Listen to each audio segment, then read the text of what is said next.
Hello and welcome to the Patty Pod, Season 2, Episode 13. Happy holidays, happy holidays, happy holidays. It is the holiday season. We are coming to you from the apartment here in Brooklyn. I'm in the bedroom. Kate's out chopping vegetables. Preparation for tonight's dinner. It is December 29th, Friday. I'm in the happy zone. What can I say? I'm in a bit of a holiday torpor from the hygge that I'm feeling. I've been off now. This is my second week off.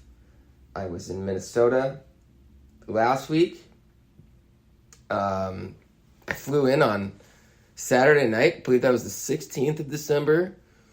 And I went straight to the hockey rink in Superior, Wisconsin, Westman Arena, home of the Lumberjacks, University of Wisconsin Superior, home of the Superior Spartans from Superior High School, and a rink that I played in and visited a lot when I was a kid.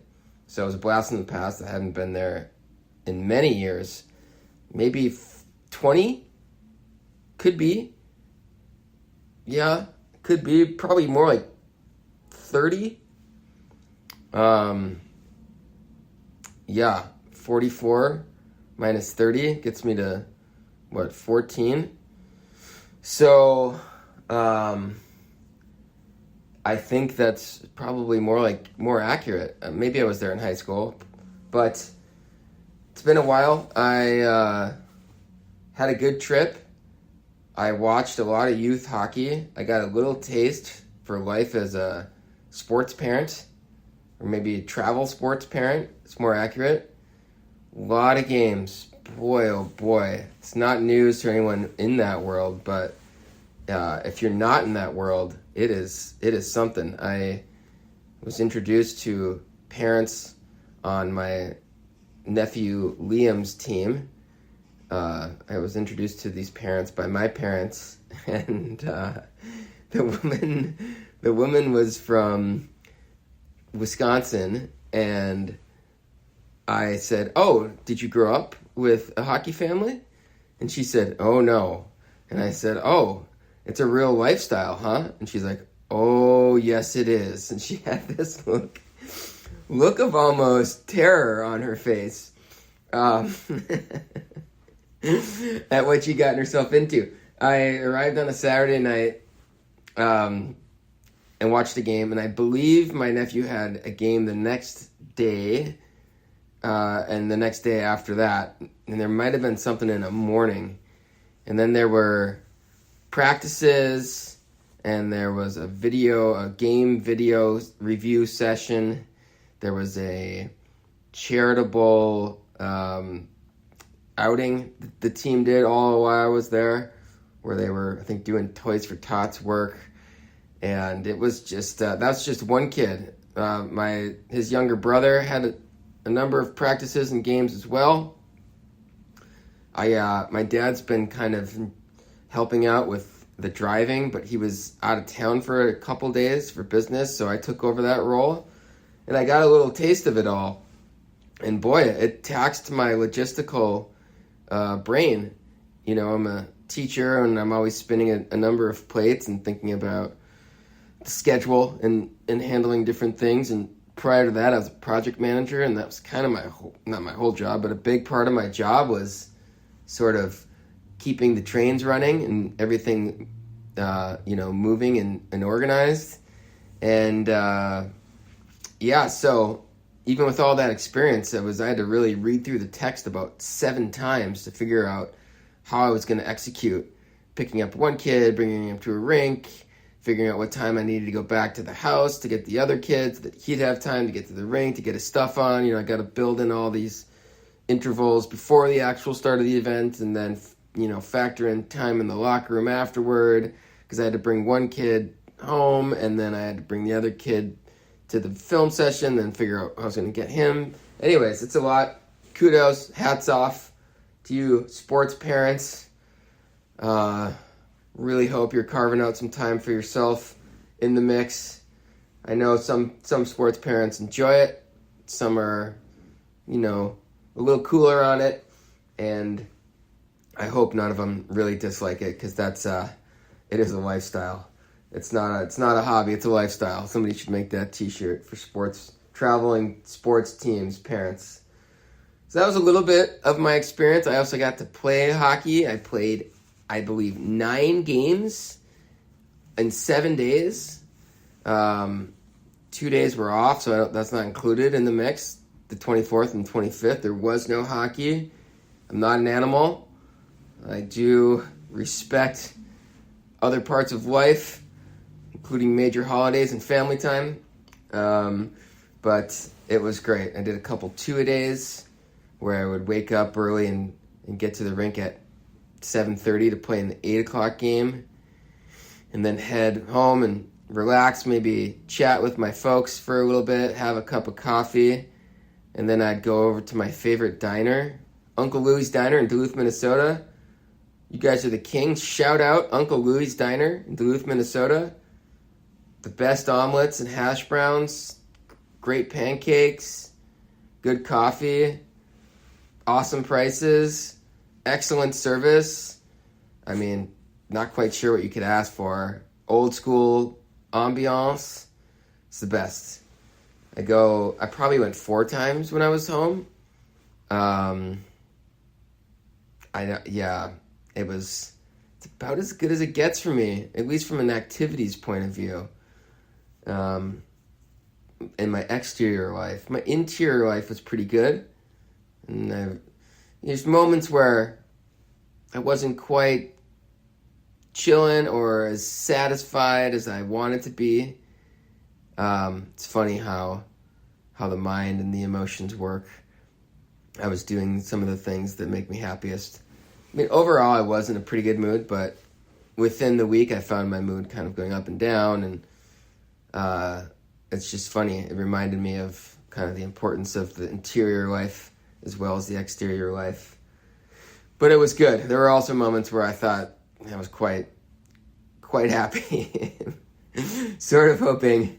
Yeah, I think I texted one of my group chats and said, I've just played hockey. I'm eating at my favorite diner. I'm going back to play hockey.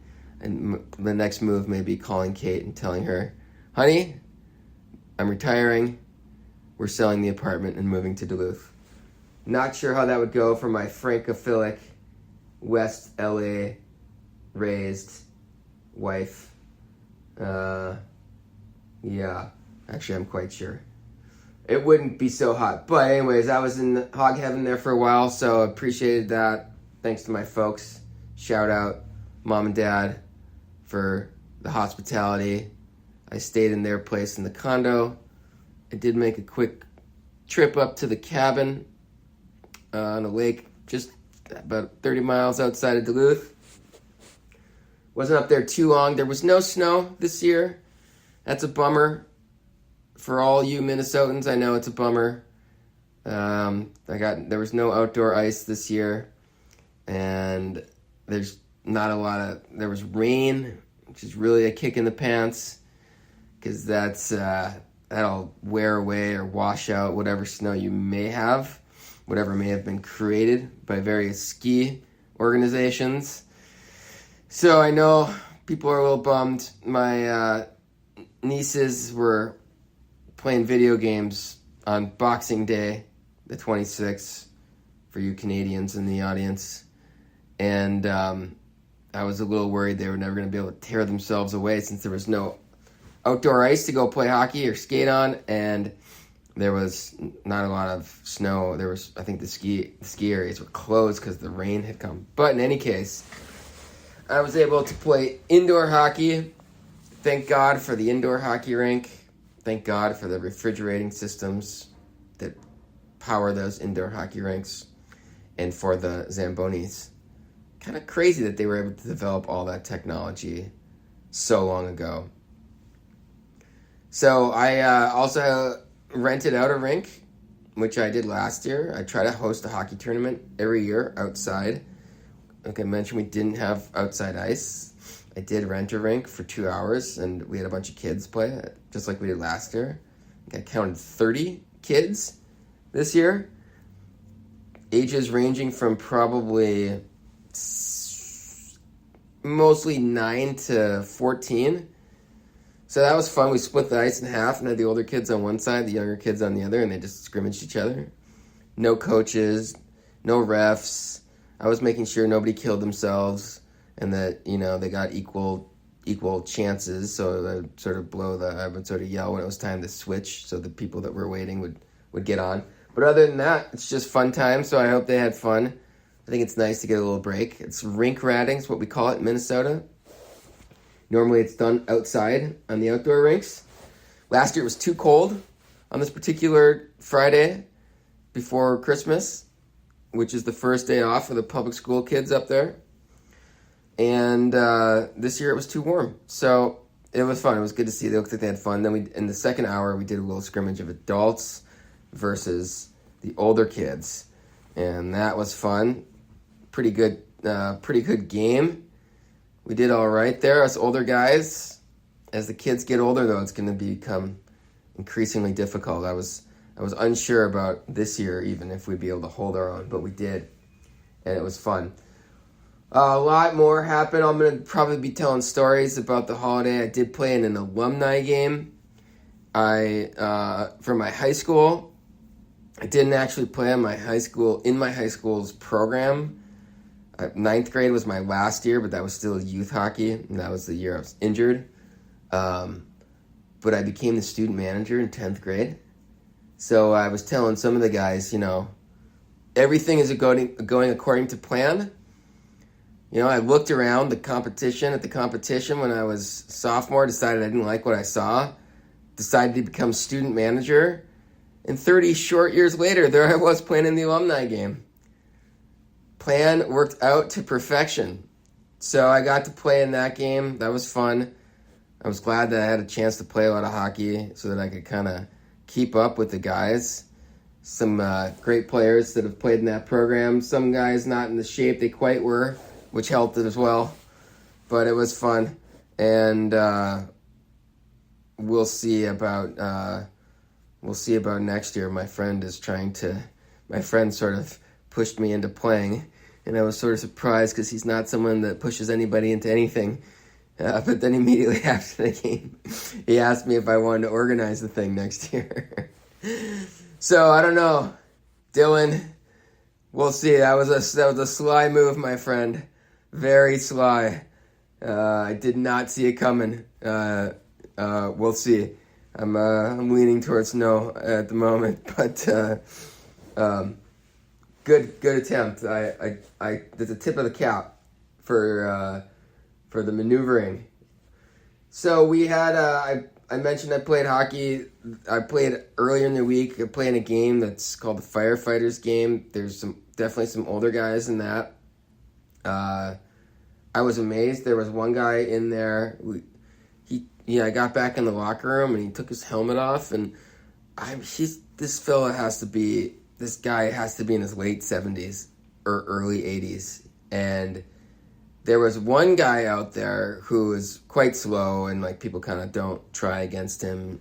I've heard he's got some dementia, and it's very noticeable how slow he is. But it wasn't this guy. This guy was tall, and he took his helmet off, and I thought, how in God's name are you playing at the level that you're playing at? The worst guys out there, other than the one mentioned, were still moving pretty well. I mean, this guy looked about as old as that character Blue in Old School, and I was just I couldn't believe it. I was totally inspired. These guys are giving me hope that I'll be playing this game well into my 70s.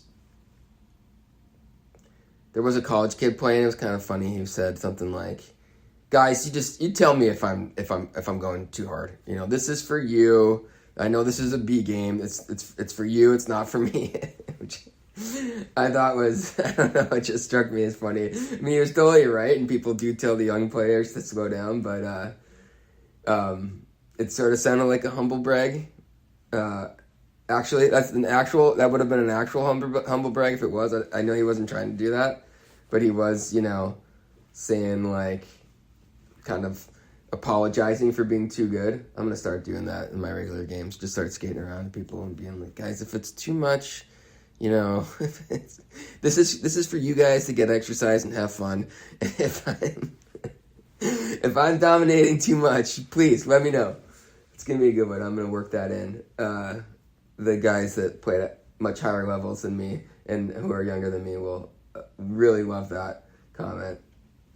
We're going to go quickly to the language corner.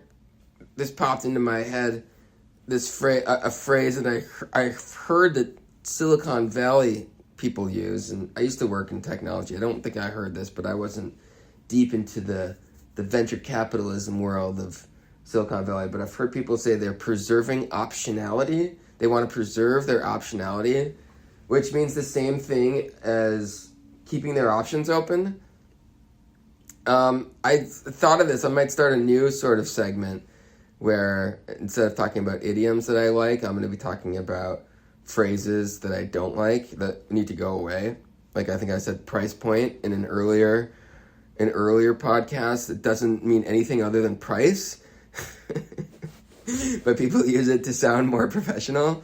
I think we need to, if you ever hear somebody saying preserving optionality, throw the flag, throw the penalty flag like you see in football. Everyone should carry one. Those would be language penalties. Just a little yellow flag. They kind of are knotted up. You could put it in your pocket, pull it up, throw it, and just be like, nope, you're not adding anything to our understanding. You're just using different words that don't have any kind of connotation. I'm a big fan of multiple words for the same kind of meaning because often they add a sort of flair, a spice, there's connotations, you know, there's a little different shade of meaning, if not actually a different definition. Anyway, preserving optionality, there's no charm, nothing beautiful. You should just say keeping your options open. It just detracts actually because you hear it and you're like, huh? And you have to think it through a little bit. So good idioms actually do the opposite. You know exactly what they mean when the person says it. Good idioms and good sayings, you know, like, I don't know, it's colder than a witch's titty, you know, that's a colorful one, and you know what they're saying right away. Anyway, I also had a chance to see some friends. I'm going to give some shouts out to some listeners, though, before we get to that. Shout out to Jed. Jed reached out to me on Facebook. I might have shouted you out already, Jed, but I'm going to shout you out again. Thanks for listening. Old friend from high school. We haven't talked in years, but it's awesome. I appreciate it. Brooke, I think you ran into my dad or my mom, and you are listening. Told them that you're listening. Shout out, Brooke. Glad to hear it. Hope you're doing well. Glad you guys, you've been able to keep in touch with my folks. Really appreciate your listening. Keep listening, I hope. I'll take this opportunity also to say, hey, I'm going to try to make this podcast maybe a real thing for me, maybe a full-time job. That would be amazing. So if you like the podcast, you're going to have to share it. I'm going to ask that you share it with some people. Let's grow this thing.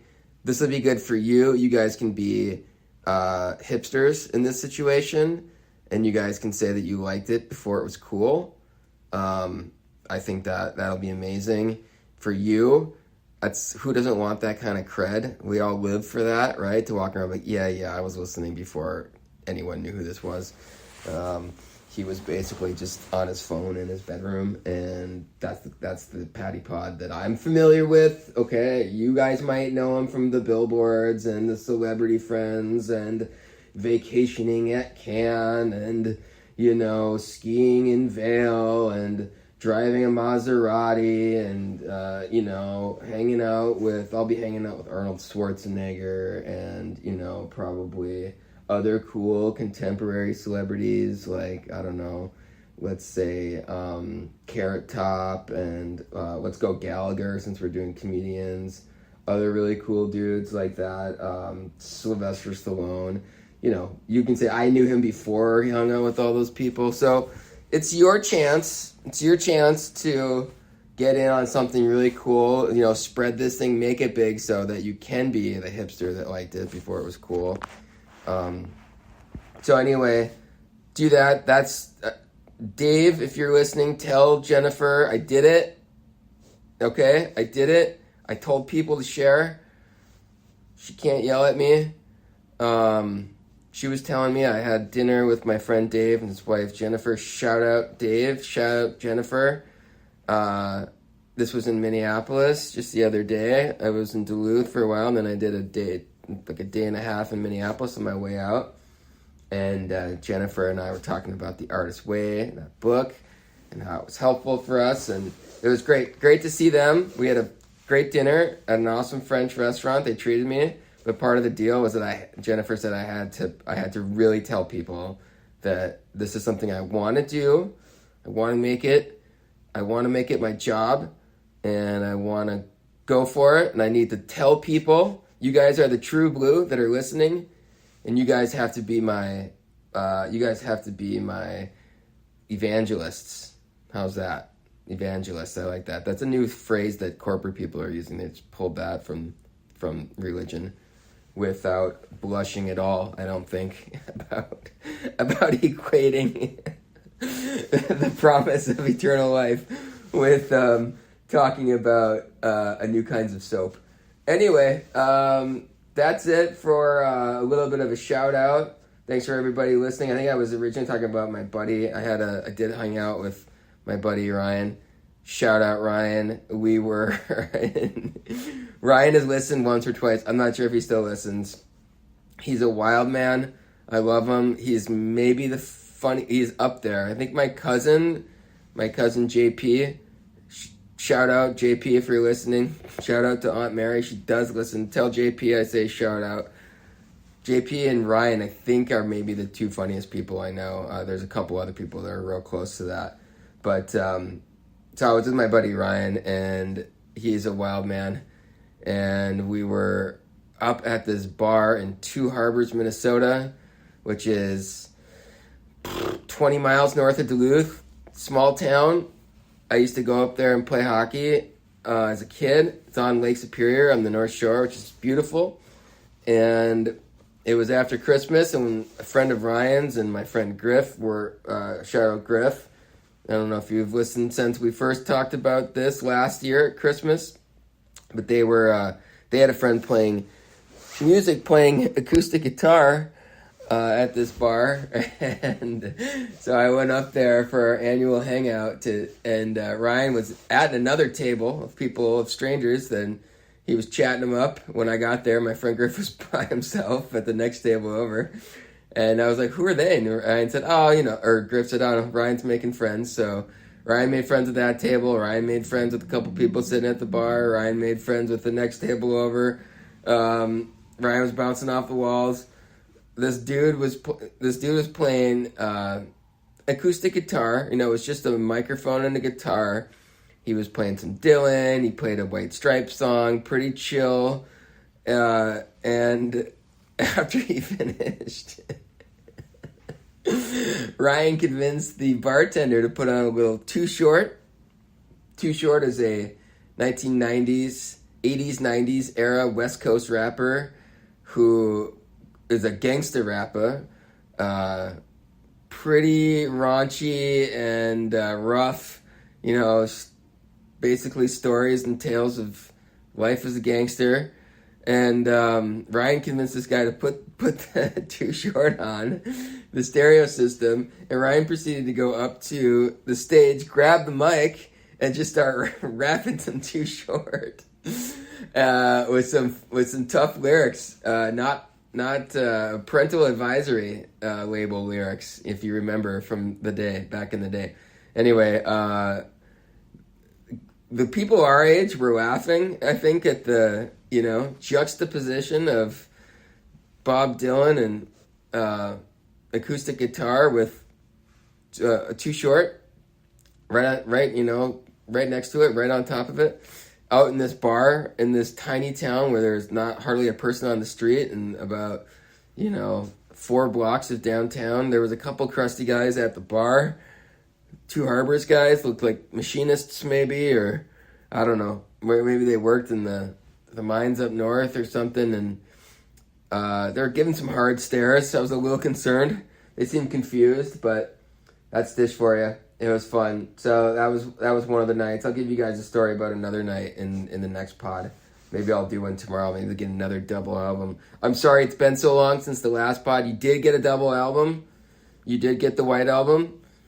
I mentioned to Kate that I called the back-to-back pods the double album, like the White Album. She seemed a little bit surprised that I made that analogy with the Beatles' masterpiece. I mentioned last time that, I feel that's quite appropriate. I think everyone would say that. All you patty heads, I think is what Dave and my friend Nathan were calling themselves. Shout out Nathan. Got your Christmas card. Loved it. Got a lot of Christmas cards. Loved them all. So thanks for everyone who sent them to me. Anyway, I'll give you some more stories about the break next episode. I will talk about a little bit more about the break. I was walking behind a guy in Minneapolis. First of all, Minneapolis, I've got some family members who think that Minneapolis is basically like, I don't know, Baghdad during the Gulf War or something. It's not that bad. It's not, it's got rough areas. I've seen it. But now I walk around Minneapolis like I'm waiting for a roadside bomb to go off or something. So there was a guy in front of me, kind of rough looking. This was during the day. I was down there on Wednesday. I was walking to Key's Diner to get some breakfast. And this guy was in front of me. He was a little rough and he was smoking a cigarette. And I crossed the street to get away from the cigarette smoke. And as I did, I had this imaginary conversation in my head where he saw me do that, and then he got mad at me, and then I was thinking about how I was going to explain. Like, no, I do this. Even in New York, I do this.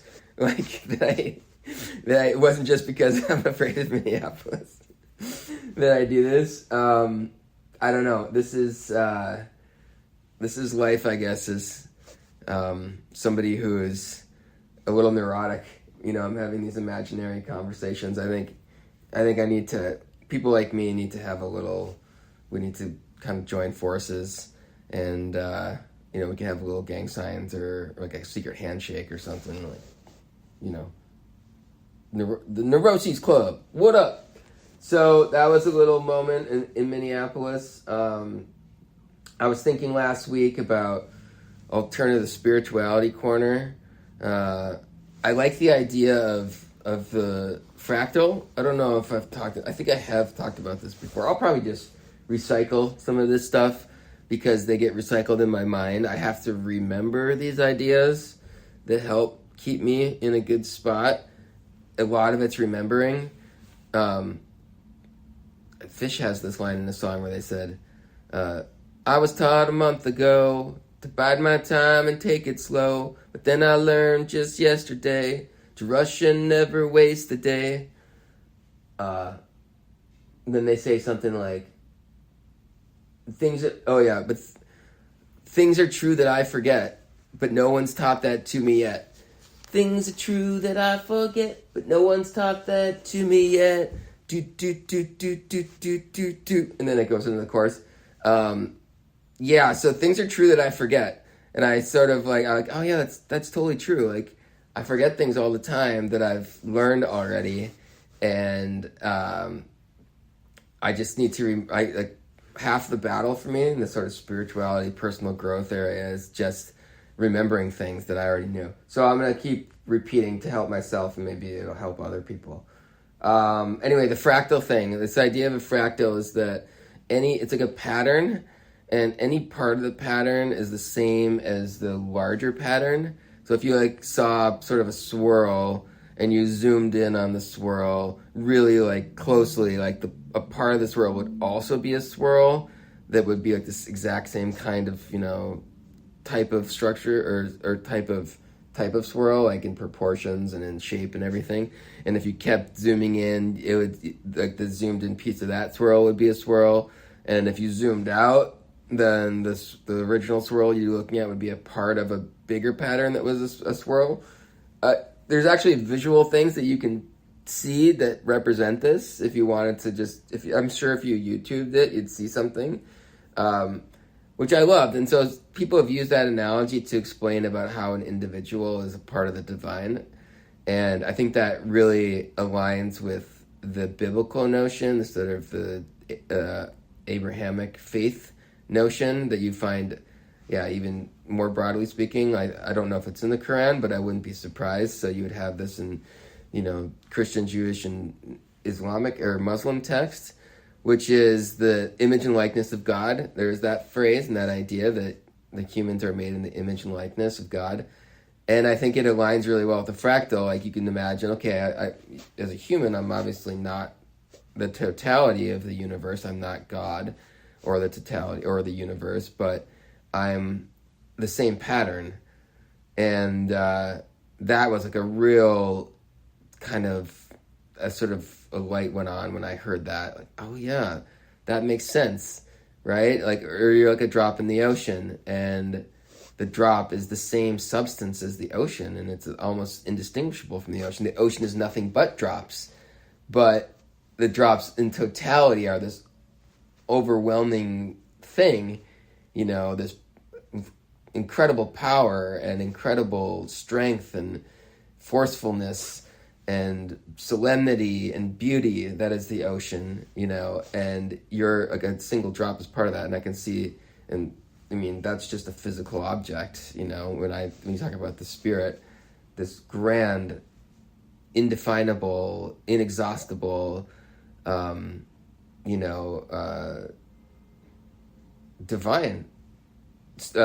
object or thing or idea. And so it's a real powerful thing for me. And it also aligns, I don't know where I got this idea, but this idea I have between those two things, between the sort of the specific and the total, or the individual and the whole, the part and the whole, is the relationship between between a child and a parent. So I saw some billboards on my way down from Duluth to Minneapolis that were like, or at least one that said something like, "You will meet God when you die." I was like, oh man, take it easy. Like the test for me with religious or spiritual communication often is, does it align with a good parent-child relationship? And I think, if anybody in your religion or in a religion is trying to scare the shit out of you or trying to scare the shit out of the audience, then it's off course. It's not aligned with a true message, because, can you imagine? Yes, you have to guide your child. Yes, you have to, advise your child and all these things. And some people would say correct their behavior, you have to discipline even, but you don't try to scare the shit out of your child. Like, that's not good parenting. And it's just not, you don't, and that's a test. So that's something that's been helpful for me. I think that's how I try to conceive of it. Anyway, that was, speaking of driving between Duluth and Minneapolis, it's about 150 miles. There's an arms race going on with the size of American flags. I mean, Perkins used to have a big one when I was a kid, but it's getting out of hand now. I mean, I think this started after 9/11 in earnest, but I see these things, I don't see them in New York City, but when I get out into the Midwest and in the rural areas, not really in the cities, I see these, just enormous American flags. They are like, some of these poor flags, they can't even flap in the wind because they're too heavy. You would need hurricane force winds to get these babies blowing.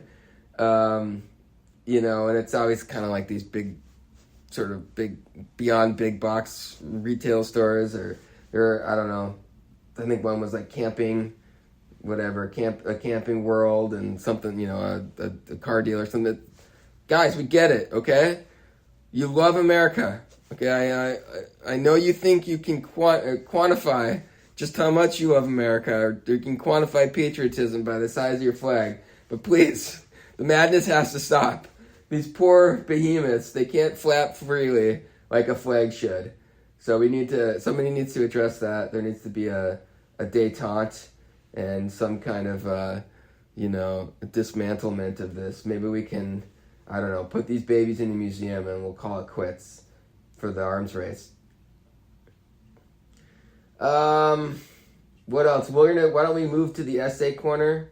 This is an essay from the summer. I'll read this quick, and then we'll wrap it up shortly after that. Okay, so this is from, it's from the summer, so let's start. For today's writing adventure, the new space I visited was Grand Central Madison.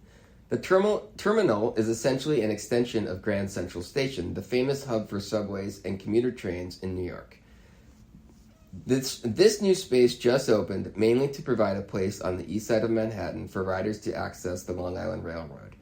I read it cost just over $11 billion to build. I was somewhat surprised to find most of the terminal underground, though upon reflection, it makes sense considering the cost of real estate above ground.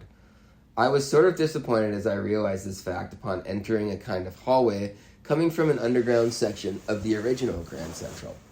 However, the width of the hall and height of the ceilings opened up, and at one point I descended an escalator into a space with a very tall ceiling and what looked to be marble walls.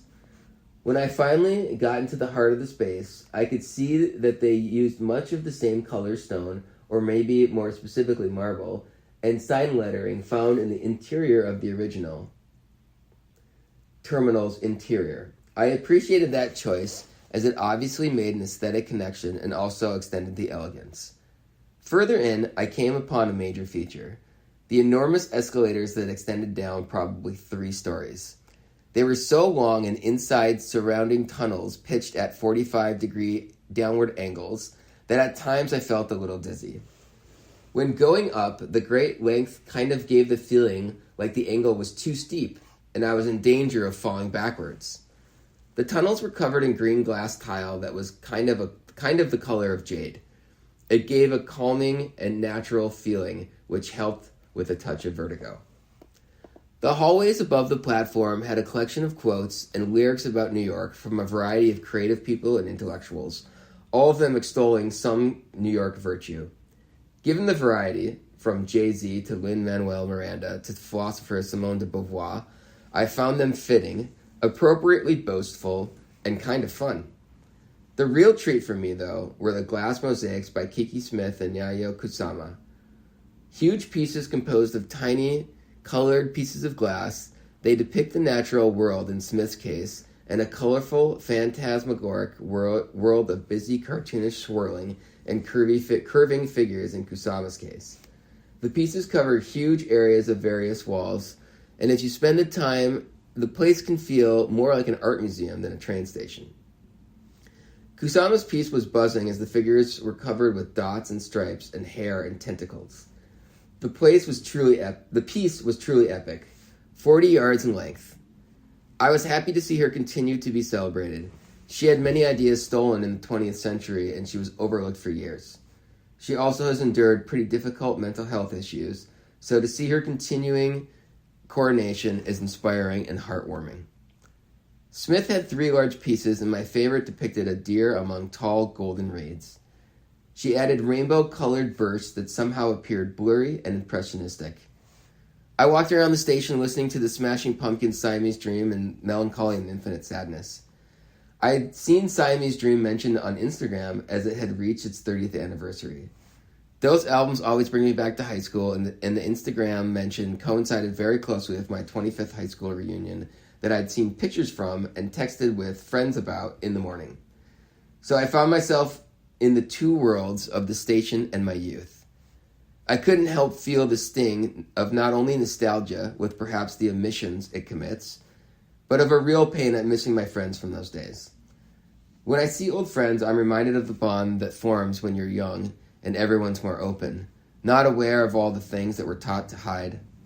The ease and warmth of the relationship sort of surprises me every time I see an old friend I haven't seen in a while. It reminds me to try to just be myself now, which is a huge kind of relief when I do it. And I think that has actually helped new friendships take root as well. All right, that's going to wrap it up for this episode. Look for another one shortly. I hope everyone's having a happy holidays and doing really well and finding some joy in the season and some peace too. Peace and love.